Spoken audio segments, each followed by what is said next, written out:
Welcome to Accounting Fundamentals Module 2, Constructing an Income Statement. In this module, we have several objectives. The first one is to explain the format of the income statement and its composition. Then we will learn how to record transactions.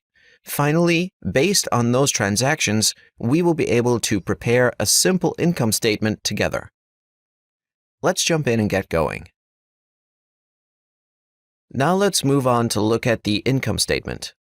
The income statement can also be referred to as the statement of operations, or the statement of profit and loss, which is sometimes shortened to P&L.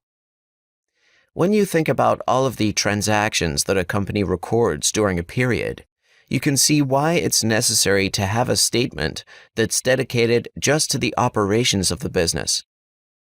While in theory it could be possible to record everything on the balance sheet under retained earnings, we realize that really it requires its own statement to keep track of all of the income, all of the expenses, and all of the resulting profits or losses. Let's look at the income statement in more detail. The income statement starts at the top with revenues. Revenues can also be called sales or turnover. It represents the income that a company receives for selling goods or services. Below revenues, we have direct operating expenses, such as purchasing inventory. This line is often called cost of goods sold or cost of sales. This is the first expense line on the income statement. After deducting cost of goods sold from revenue, we arrive at our first subtotal on the income statement, referred to as gross profit. Gross profit is equal to revenue minus cost of goods sold. If we take the gross profit and divide it by the revenue, we calculate the gross profit margin. Whatever remains as gross profit can be used by the company to cover its indirect operating costs.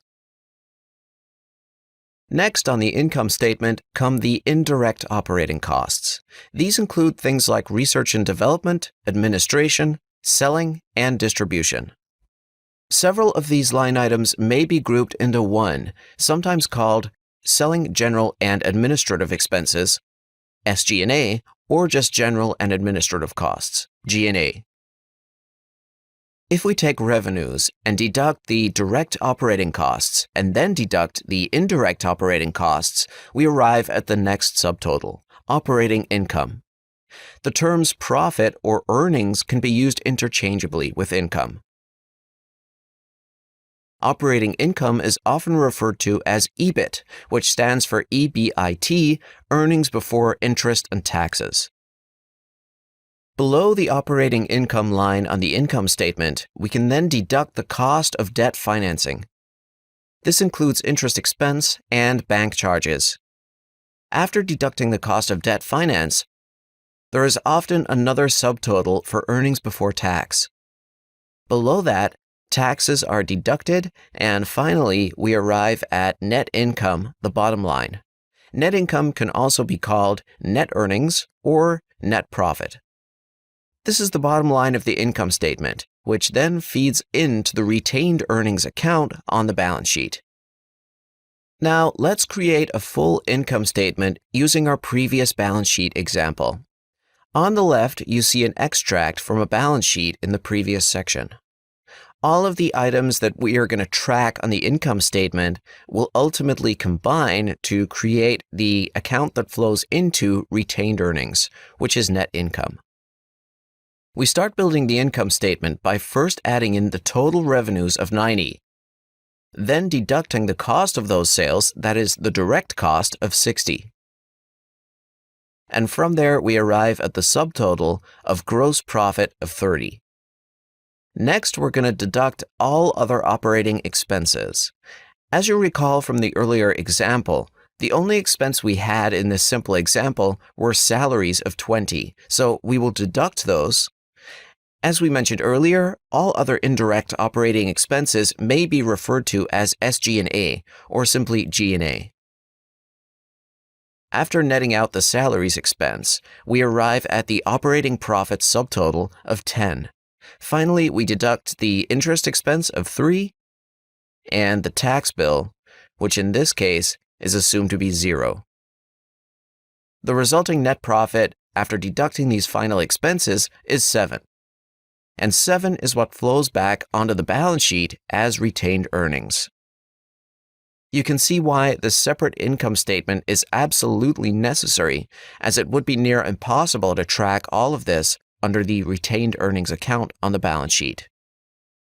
Let's look at recording income and expenses on the income statement. It's important to note that the income statement only includes the revenues and the expenses that relate to that accounting year or fiscal year. So, as an example, if during the last month of the fiscal year, the company buys an insurance policy for 12 months and at a cost of $12,000, the question is how much insurance would be included on the income statement for this accounting year. Since the insurance policy was purchased for 12 months, the cost of that insurance policy should be smoothed out over the course of the period. Starting in month 1 and ending in month 12, it equates to $1,000 per month as the cost. So, given that 1 month of insurance costs $1,000, only $1,000 would be recorded on the income statement in that year. But the question is, what would happen to the remaining $11,000? Well, the remaining $11,000 would go on the balance sheet. It would be an asset, which is a prepaid expense. And because that prepaid expense is expected to be used within a year, it would fall under current assets. Anytime prepayments are made, or anything, they result in an asset on the balance sheet known as prepaid expenses. So, to summarize, since the insurance policy was purchased with only 1 month left in the year, instead of recording an expense on the income statement of $12,000, an expense of only $1,000 is recorded, and the remaining $11,000 goes on to the balance sheet as a prepaid expense. Here is another example for us to look at. Imagine that a company used $2,000 worth of office supplies in the current year, but did not pay any cash for them until the following year. The question is, how much of this expense should be included in the income statement for the current year? The answer is that the company should include the full expense of $2,000, as this is the value that was used in the year. But then the question is, since the company didn't actually pay for the office supplies in the current year, how do we record this second half of the transaction, which is the amount owed? The answer is we record it as a current liability on the balance sheet. The amount is called an accrued expense. It is recorded as a current liability because we will have to pay the expense within the next year. So, in summary, accrued expenses are expenses that have been reflected on the income statement but have not yet been paid for. They will go on the balance sheet as an accrued expense. Now let's cover depreciation expense. Recall from our balance sheet example that we purchased equipment of 80.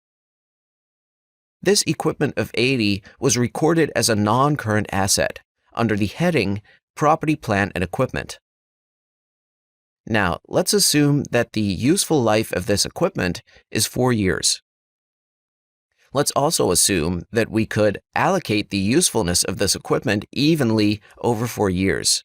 And additionally, at the end of the 4 years, it will have a scrap value or salvage value of 30.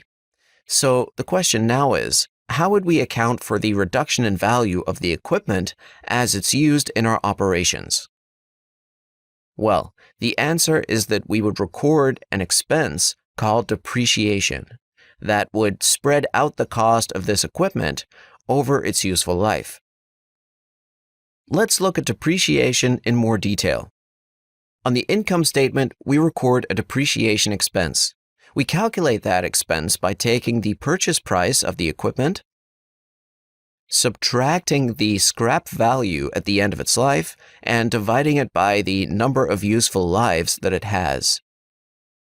When we make that calculation, the result is a depreciation expense of 12.5 per year for 4 years. This is what will be recorded on the income statement for each of the 4 years that the asset is depreciated. But this is only half of the equation. Now let's take a look at what happens on the balance sheet.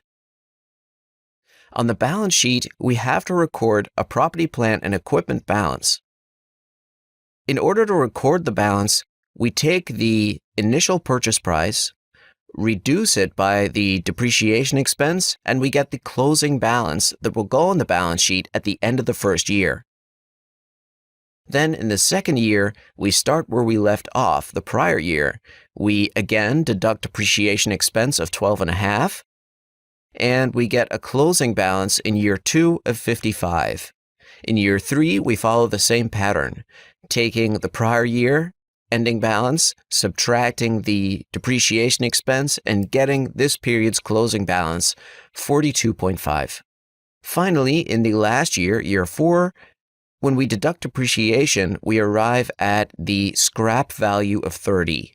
That means that from here on out, if this asset remains on the balance sheet, it will stay at 30 and not go lower. If it is sold in the future for any value, then it will be removed from the assets of the balance sheet. So, in summary, the day the asset is purchased, it goes on the balance sheet at the purchase price of 80. It's then reduced over the period of 4 years by 12.5, which is the depreciation expense each year. Finally, it ends at a salvage value of 30.